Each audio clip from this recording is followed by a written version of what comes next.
हो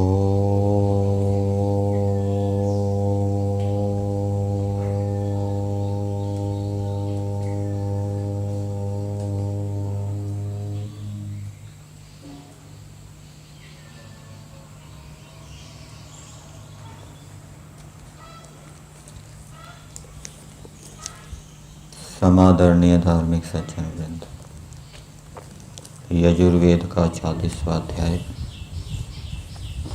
महर्षि दयानंद कृत वेद भाष्य के ऊपर विचार कर रहे हैं। 40वें अध्याय के पहले मंत्र में परमेश्वर ने बताया कि मैं सारे संसार का नियंता हूँ, स्वामी हूँ, न्यायाधीश हूँ, कण कण में विद्यमान हूँ, सबको देख रहा हूँ, जान रहा हूँ। इसलिए हे मनुष्य, तुम मेरे से डरो और मेरे से डरकर संसार के पदार्थों का तुम मेरी आज्ञा पूर्वक उनका भोग करो, दान देते हुए, उनकी उपासना ना करते हुए, और किसी के धन का लालच मत करो, लोभ मत करो। दूसरे मंत्र में परमेश्वर ने संदेश दिया मनुष्यों को कि हे मनुष्यों, तुम आलसी मत होवो, निरंतर अच्छे जो वेदोक्त पुण्य कर्म हैं अथवा वेदोक्त निष्काम कर्म हैं, उनको पुरुषार्थ से निरंतर करते रहो।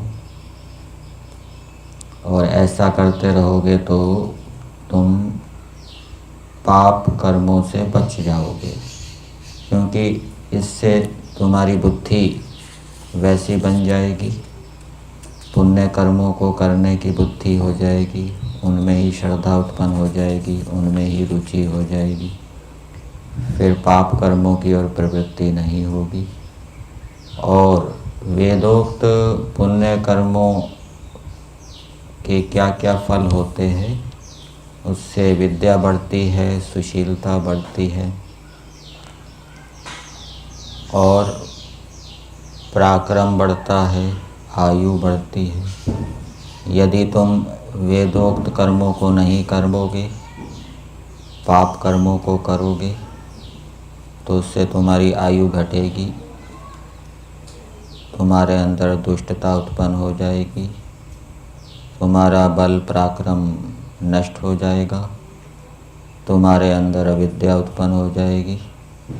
इसलिए इन दुष्परिणामों से बचने के लिए तुम निरंतर वेदोक्त कर्मों को करते रहो। परमेश्वर स्वयं भी निरंतर पुण्य कर्मों को कर रहे हैं, एक क्षण के लिए भी विश्राम नहीं करते, निरंतर पुरुषार्थी हैं। तो वैसा ही उपदेश परमेश्वर ने मनुष्यों को दिया। आज हम मंत्र संख्या 3 के ऊपर विचार करेंगे।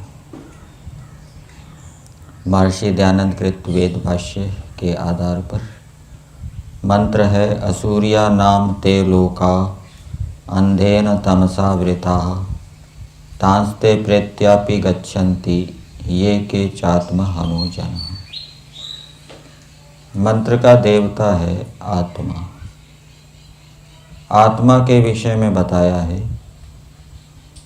कि जो आत्मा का हनन करता है, आत्मा को मारता है, आत्मा के विरुद्ध चलता है, आत्मा से यहाँ जीवात्मा लेना चाहिए, परमात्मा नहीं।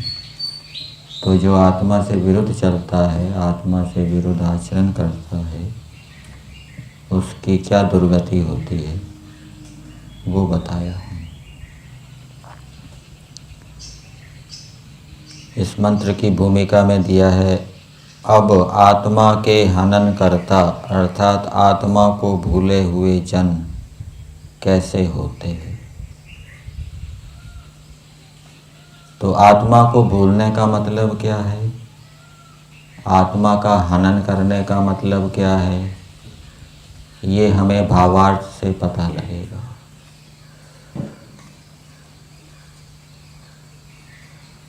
भावार्थ में दिया है,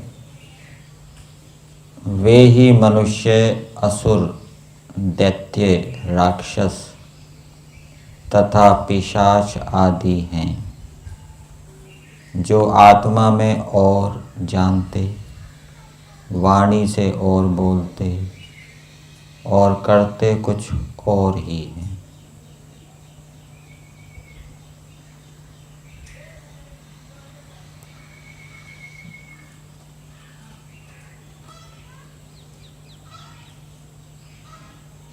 तो ये आत्मा का हनन करना है। आत्मा में कुछ और है, वाणी से कुछ और बोल रहे हैं, कर कुछ और रहे हैं, जैसा बोल रहे हैं वैसा नहीं कर रहे, अथवा जैसा आत्मा में है वैसा नहीं कर रहे, जैसा आत्मा में है वैसा नहीं बोल रहे। तो ये आत्मा के हनन करने वाले कहलाते हैं। तो उनकी क्या दुर्गति होती है वो बताया आगे भावार्थ में।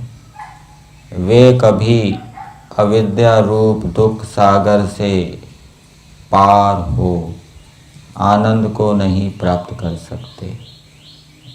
अर्थात वो हमेशा अविद्या रूपी दुख सागर में ही डूबे रहेंगे, उनको कभी आनंद सुख की प्राप्ति नहीं होगी। और इसके विपरीत जो आत्मा का हनन नहीं करते,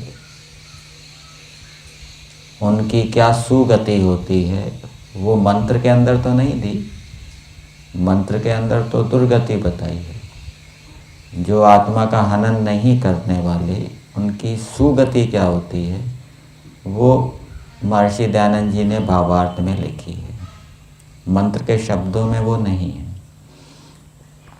और जो आत्मा मन, वाणी और कर्म से निष्कपट एक सा आचरण करते हैं, अर्थात जैसा आत्मा में है वैसा मन में, जैसा मन में है वैसा वाणी में, और जैसा वाणी में है वैसा कर्म में आचरण करते हैं, वे ही देव, आर्य, सौभाग्यवान, सब जगत को पवित्र करते हुए इस लोक और परलोक के में अतुल सुख को भोगते हैं।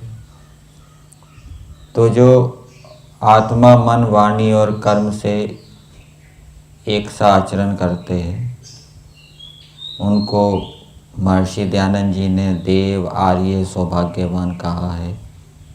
ये शब्द मंत्र के अंदर नहीं है, मंत्र के अंदर तो असुर शब्द है।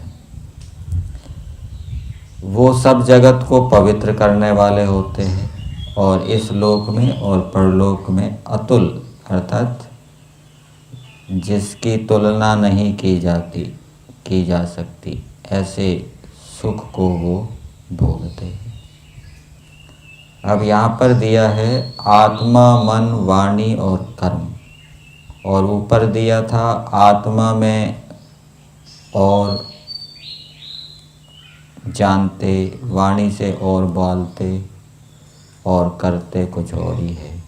ऊपर 3 शब्द आए थे, आत्मा, वाणी और कर्म, और यहाँ नीचे मन और ले लिया है। आत्मा, मन, वाणी और कर्म से एक सा आचरण करते हैं। तो जैसा ज्ञान आत्मा में होगा वैसा मन में तो होगा ही, मन को लिखने की आवश्यकता क्या है। तो इसको इस रूप में समझना चाहिए कि जैसा ज्ञान आत्मा में है वैसे ज्ञान के ऊपर श्रद्धा हो, और श्रद्धा से युक्त होकर फिर वैसे ज्ञान को वो बोले, वैसे ज्ञान का वो आचरण करे, तो वे ही आप्त कहलाते हैं। अर्थात जैसा आत्मा में है, जैसा आत्मा में जानता है वैसा मानना, और जैसा मानता है वैसा बोलना, वैसा करना, ये आर्य के लक्षण है, ये देव के लक्षण हैं, इनको हम आप्त भी कह सकते हैं। अब मंत्र के पदों को देखते हैं पदार्थ के माध्यम से।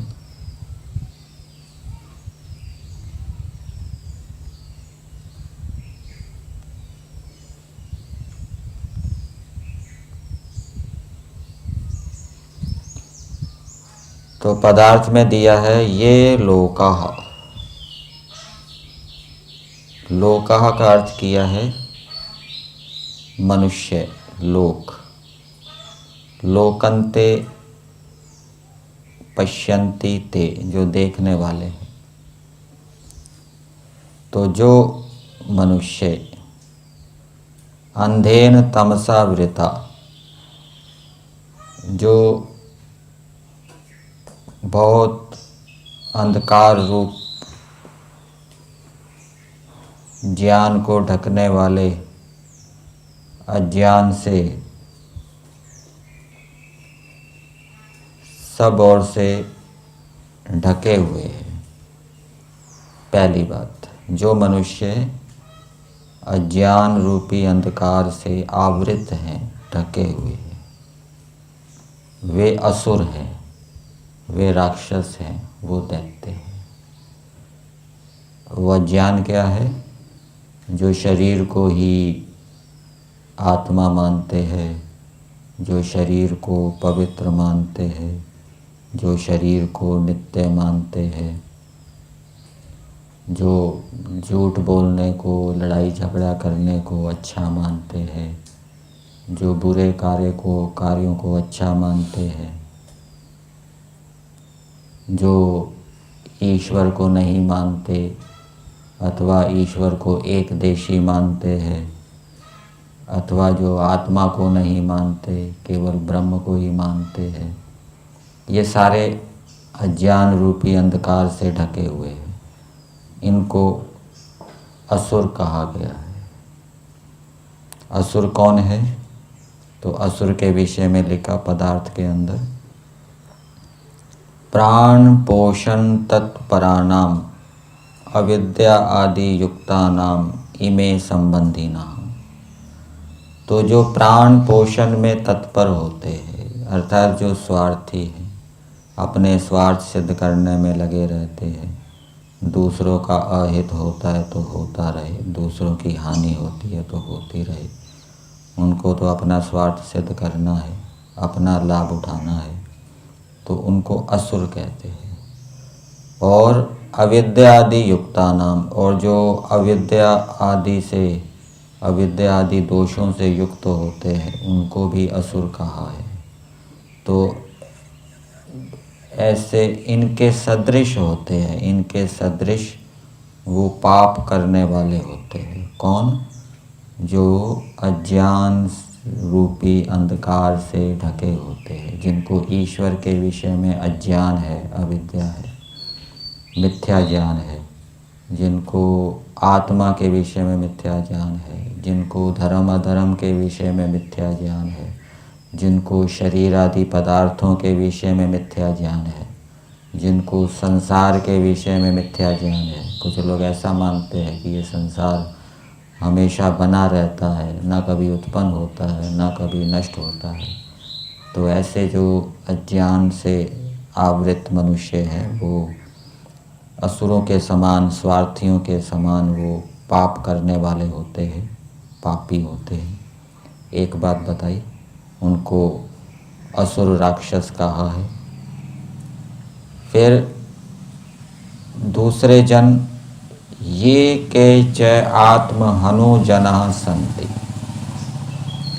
दो प्रकार के मनुष्यों की बात बताई है। दो प्रकार के मनुष्यों को असुर राक्षस कहा है इस मंत्र के अंदर।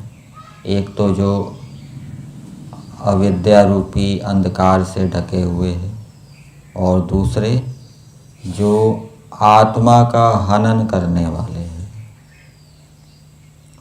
आत्मा में कुछ और, मन में कुछ और। जो आत्मा में ज्ञान है उसमें श्रद्धा नहीं है, और मन में कुछ और है, वाणी में कुछ और है, आचरण में कुछ और है।